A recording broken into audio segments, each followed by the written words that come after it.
Welcome. Before we begin, let me ask you a simple question. Have you ever felt anxious about money even when, on paper, things seem fine?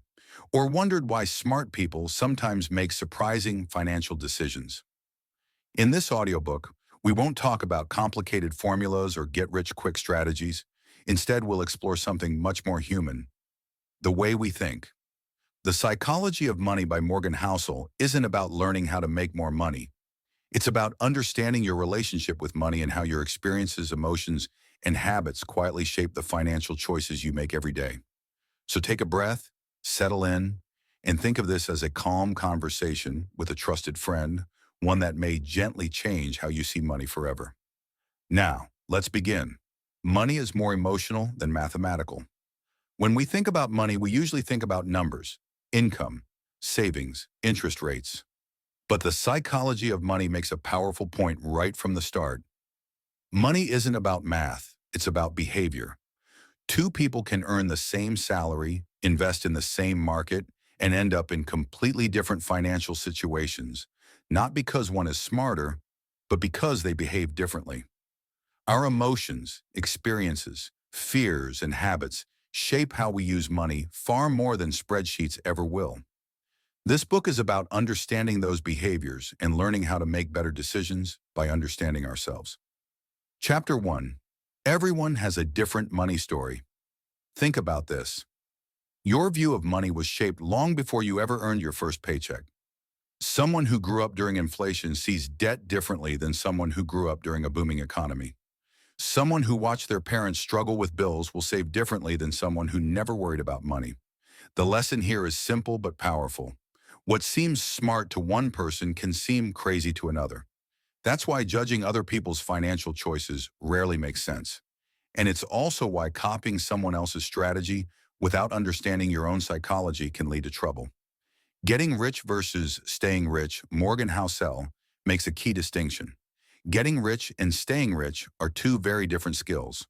Getting rich often involves taking risks, being optimistic, and pushing hard. Staying rich requires the opposite: humility, patience, and caution.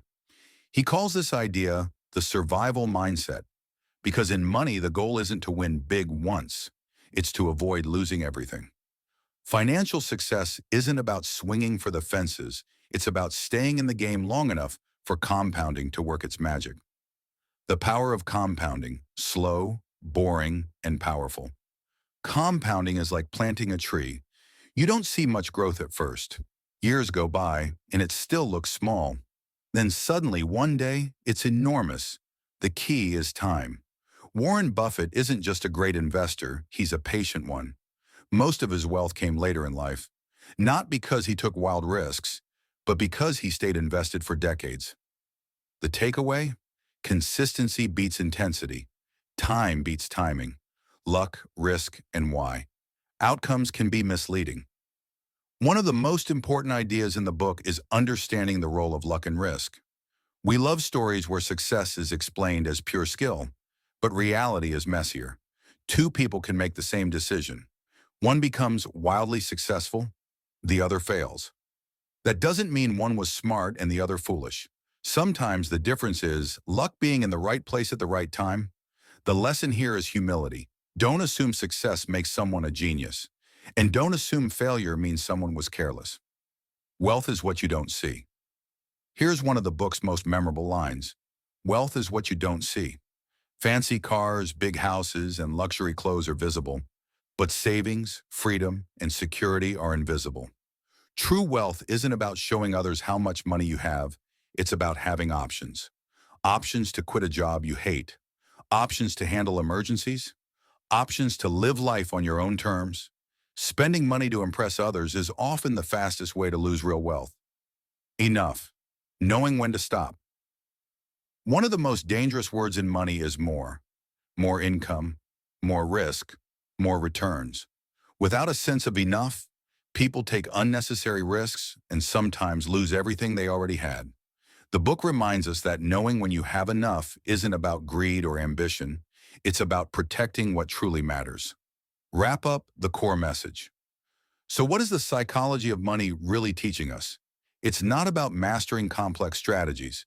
It's about mastering yourself. Understand your emotions, respect uncertainty, be patient, and build a financial life that lets you sleep well at night, not one that looks impressive to others. Because in the end,